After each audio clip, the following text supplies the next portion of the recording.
lebih cepat daripada janji kepada manusia, yaitu janji kepada Allah Subhanahu wa taala. Sebelum Allah menciptakan alam semesta, Allah ciptakan pena, lalu Allah berfirman, "Uktub ya qalam." Tulislah wahai pena. Innallaha katabal maqadir. Dalam Sahih Muslim dinyatakan Allah menciptakan takdir, menciptakan pena untuk menulis takdir. 50,000 sanah, 40.000 tahun qabla an yakhluqas samawati wal ard, sebelum Allah menciptakan langit dan bumi. Oleh sebab itu, jika hari ini kita ditempatkan Allah di tempat paling baik, masjid, bersama orang-orang baik, orang beriman, pada ibadah yang terbaik, salat Jumat, munajat terbaik, satu titik doa mustajab di hari Jumat, ini adalah nikmat besar yang diucapkan syukur, alhamdulillah wa syukrulillah wala haula wala quwata illa billah. Laki-laki yang bebas dari hamba sahaya, baligh berakal, wajib telinganya mendengar wasiat khatib menyampaikan, usikum wa nafsi bi taqwallah, takutlah kepada Allah Subhanahu wa ta'ala. Seorang suami, kepala rumah tangga, dia takut kepada Allah. Seorang pemimpin takut kepada Allah. Kullukum ra'in, setiap kamu adalah pemimpin. Wa kullukum mas'ulun an ra'iyatih, setiap pemimpin akan diminta tanggung jawab di hadapan Allah Subhanahu wa ta'ala. Bahkan orang yang tidak punya rakyat sekalipun, yang tidak punya anak buah sekalipun, dia pemimpin terhadap matanya, dia pemimpin terhadap telinganya, dia pemimpin terhadap tangan dan kakinya. Inna sam'a, pendengaran, wal basar, penglihatan, wal fuad, hati dan pikiran, kullu ulaika kana anhu mas'ula, mereka akan disoal, mereka akan ditanya. Maka bukan berarti makna pemimpin hanya terbatas pada orang yang diamanahkan jabatan dan kekuasaan. Orang yang punya mata, telinga, tangan, kaki, bisikan kepala, lintasan hati, semua akan dituntut, diminta tanggung jawab. Pada saat itu lidah tak bisa menjawab. Al-yawma nakhtimu ala afwahihim, hari itu mulut kami kunci. Wa tukallimuna aydihim, tangan akan kami buat bicara. Wa tashhadu arjuluhum, kaki akan kami buat bersaksi, bima kanu yaksibun, atas semua yang pernah mereka lakukan. Ketika ruh bersemayam di dalam jasad, ketika nyawa masih bertahan di dalam badan, semua diminta tanggung jawab di hadapan Allah Subhanahu wa ta'ala. Di antara yang akan dituntut adalah, pernahkah melaksanakan amar ma'ruf nahi mungkar? La ta'murunna bil ma'ruf, ajak orang lain berbuat baik, ajak orang memakmurkan masjid, ajak orang berbakti kepada orang tua, ajak orang membaca Al-Quran, ajak orang berzikir pagi dan petang, ajak orang menebarkan kebaikan, infak, wakaf, zakat, sedekah. Dan tidak hanya amar ma'ruf, wala tanhaunna 'anil munkar, larang orang berbuat mungkar, larang orang melakukan hubungan seks tanpa ikatan, seks bebas, larang orang melakukan LGBT, larang orang melakukan minum khamar, larang orang melakukan perbuatan yang dilarang Allah Subhanahu wa ta'ala. Seimbang antara amar ma'ruf nahi mungkar. Umat ini dipuji oleh Allah, kuntum khaira ummah, kalian umat terbaik. Apa syarat umat terbaik? Ta'muruna bil ma'ruf, mengajak orang berbuat baik, wa tanhauna 'anil munkar, melarang orang dari perbuatan mungkar. Siapa yang tidak melakukan amar ma'ruf nahi mungkar, la yusikanna ya ba'atsallahu 'alaikum iqaban, dikhawatirkan akan dikirimkan Allah hukuman, tsunami, gunung meletus, gempa bumi, naik semua musibah ke atas bumi, turun semua azab dari langit ke bumi, gara-gara tidak melakukan amar ma'ruf nahi munkar. Ketika azab sudah datang, summa tad'unahu, kalian berdoa, beramai-ramai berkumpul di tanah lapang, istighasah kubra, munajat kepada Allah, fala yustajabu lakum, doa kamu tak dikabulkan. Mengapa doa tidak dikabulkan? Karena meninggalkan amar ma'ruf nahi mungkar. Tidak ada kemungkaran yang lebih hebat daripada memperbudak manusia. Tidak ada kemungkaran yang lebih dahsyat membiarkan orang kafir berkuasa. Oleh sebab itu 75 tahun yang lalu nenek moyang bangsa Indonesia melawan penjajahan, mereka bukan mengambil rempah, karena kalau hanya untuk mengambil kulit manis, bawang, tidak perlu mereka menyeberang dari dataran Eropa ke Asia dengan kapal, dengan kesulitan yang begitu hebat. Apa sebenarnya yang memotivasi mereka datang ke negeri ini? Jawabannya mesti dicari oleh anak-anak muda generasi ini. Dikatakan mereka datang hanya untuk mengambil bumbu, mengambil rempah, tidak masuk akal. Ada hal lain yang ingin mereka lakukan. Maka bangkitlah para ulama, pondok pesantren beserta santri-santrinya. Mufti Syekh Ahmad Zaini Dahlan dari Makkah Al-Mukarramah, dari Al-Masjidil Haram, menulis fatwa halal darah penjajah kafir laknatullah, halal mereka dibunuh, dan siapa yang memerangi mereka maka dia mati sebagai syahid. Bergejolak perlawanan di Nusantara dari Sabang sampai Papua, maka mereka yang terbunuh mereka bangga, mereka mati sebagai syahid yang dijanjikan Allah Ta'ala tidak merasakan sakratul maut, tidak merasakan azab kubur, tidak merasakan hisab, masuk langsung ke dalam surga. Mendidih darah mereka, tak sabar mereka menghabiskan harta benda untuk mengorbankan nyawa sebagai syahid, karena darah syuhada itulah kita merdeka. Oleh sebab itu dikatakan dalam preambul pembukaan Undang-Undang Dasar 1945, atas berkat rahmat Allah dan keinginan luhur bangsa Indonesia, maka dengan ini bangsa Indonesia menyatakan kemerdekaannya.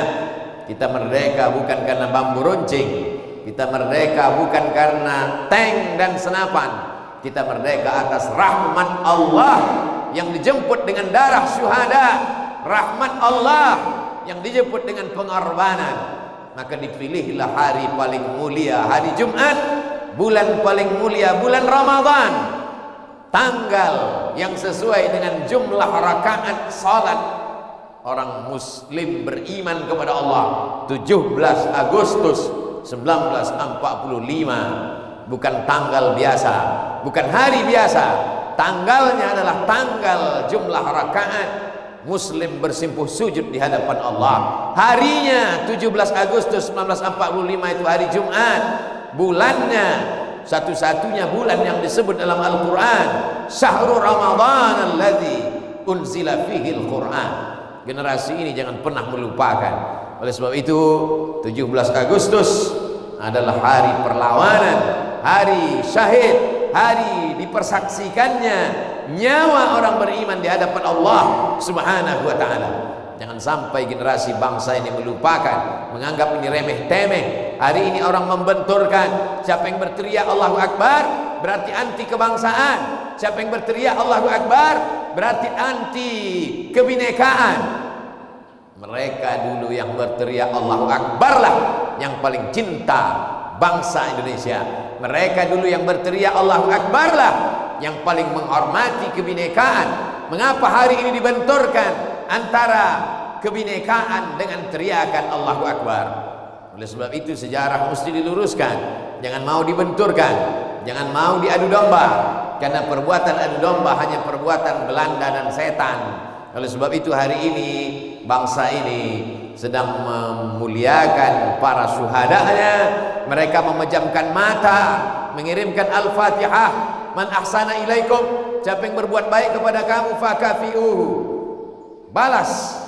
Hari ini kita sedang dipertontonkan dengan teriakan para syuhada dari mulai Surabaya sampai ke Papua, sampai ke Sumatera, dari timur hingga ke barat.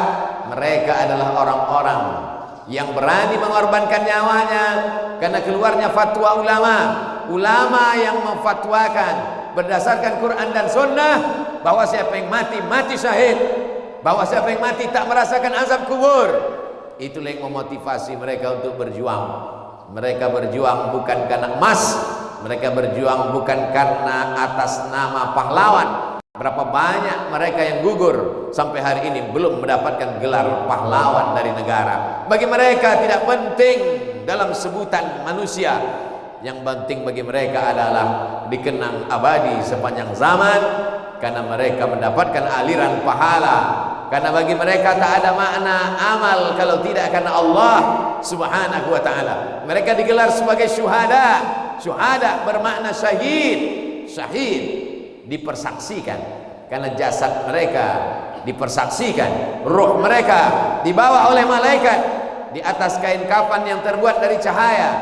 Dijelaskan dalam riwayat Imam Ahmad bin Hanbal dalam kitab Al-Musnad, malaikat penjaga pintu langit sudah lama merindukan jasad mereka, sudah lama melihat amal mereka, sudah lama menyaksikan amal mereka, tapi jasad mereka baru itu dipersaksikan. Mereka adalah syuhada yang dipersaksikan. Mereka juga dianggap sebagai syahid yang menyaksikan, karena mereka menyaksikan tempat mereka di surga sebelum malaikat maut mencabut nyawa mereka. Iskariman au mut syahidan, hidup mulia atau mati syahid. Mereka adalah para santri, mereka adalah orang-orang yang mengenal Allah. Awaluddin ma'rifatullah, perkara agama mengenal Allah. Kalau sudah kenal Allah, maka dunia ini tak sampai satu sayap nyamuk, setengah sayap nyamuk. Man arafat dunya hanan alai, siapa yang mengenal dunia, ringan dunia ini. Ketika teriakan Allahu Akbar penuh di dadanya, ketika teriakan Allahu Akbar penuh di lisannya, teriakan Allah Maha Besar, maka ringan kecil dunia ini dalam pandangan matamu. Teriakan Allahu Akbar, maka ringan kecil dunia ini dalam genggaman tangan. Mereka adalah syuhada. Mereka bukan hanya yang terbaring di makam pahlawan, mereka adalah orang-orang yang ruhnya di dalam paruh burung berwarna hijau, terbang kian kemari dibawa oleh burung-burung di dalam surga kemanapun mereka kehendak, sesuai dengan kehendak Allah Subhanahu wa ta'ala. Hari ini santri-santri dididik untuk mengenal Allah, tidak takut masa depan. Bekal mereka adalah keyakinan yang kuat. Wa ma min dabbatin fil ardi illa 'ala Allah rizquha. Tidak ada satupun yang melata di atas muka bumi ini kecuali Allah menjamin rezekinya. Kenapa orang korupsi? Kenapa orang memalsukan nilai ujian? Kenapa orang membuat ijazah palsu? Kenapa orang menipu untuk menjadi pegawai? Kenapa orang menyogok? Karena takut tidak makan. Kalaulah 75 tahun yang lalu mereka takut, sampai hari ini kita tidak akan merdeka. Rasa takut itu hanya untuk Allah. Maka mereka diajarkan doa, Allahumma qsim lana min khasyatik, tanamkan rasa takut dalam hati kami, tahulu bainana wa baina ma'asik. Dengan rasa takut itu kami tidak jadi melakukan perbuatan maksiat. Ittaqullah haqqa tuqatih, takutlah sebenar-benar takut, karena takut itu saja yang menyelamatkan dari azab Allah Subhanahu wa ta'ala. Hari ini orang sudah habis takutnya kepada makhluk, takut tidak makan, takut tidak kerja, takut tidak bisa mencari nafkah, takut. Akhirnya hari ini orang didera oleh rasa takut. Ketakutan itu membuat imannya turun. Takut itu datang karena imannya jatuh.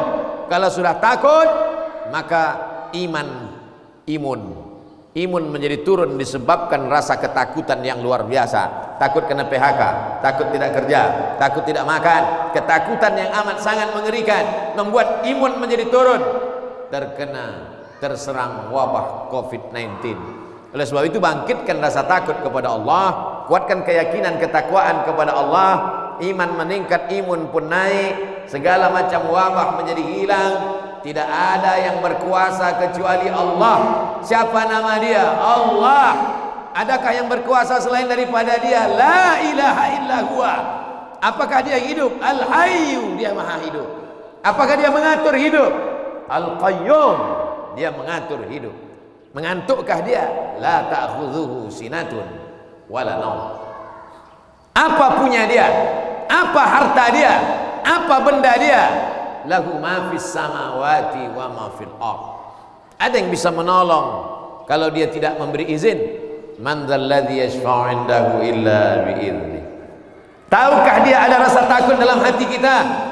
Tahukah dia terlintas pikiran kita mengatakan takut kepada selain dia?